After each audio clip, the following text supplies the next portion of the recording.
ओम शांति। मैं आत्मा फरिश्ता हूँ। હું સવારે એમ થતું હતું કે હું મૌન નહીં રાખું, પછી મમ્મીએ કીધું ના તારે રાખવું જ પડશે.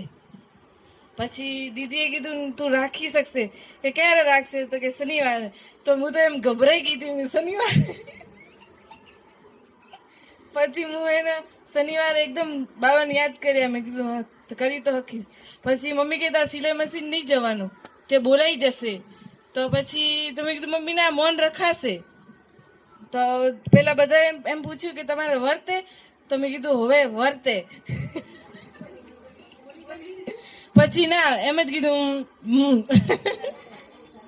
ના નથી બોલી.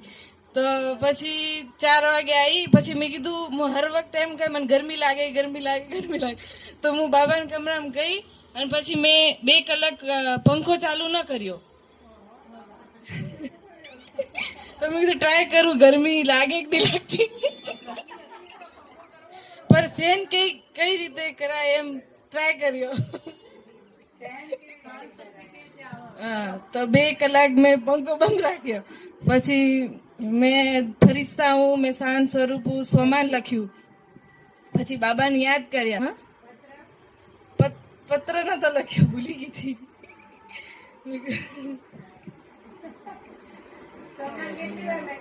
સોમાન તો 8-9 પત્તા ભર્યા, 9-10 પત્તા ભર્યા.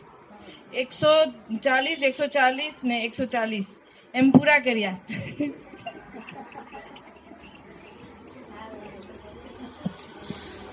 પછી 6 થી 7:30 યોગ કર્યો. બાબાની શક્તિ મળી. મેં આત્મા ફરિશ્તા હું એમ. પર બીજી વાર બી હું મૌન રાખી શકું એવી હું પ્રેક્ટિસ કરીશ. ઓમ શાંતિ.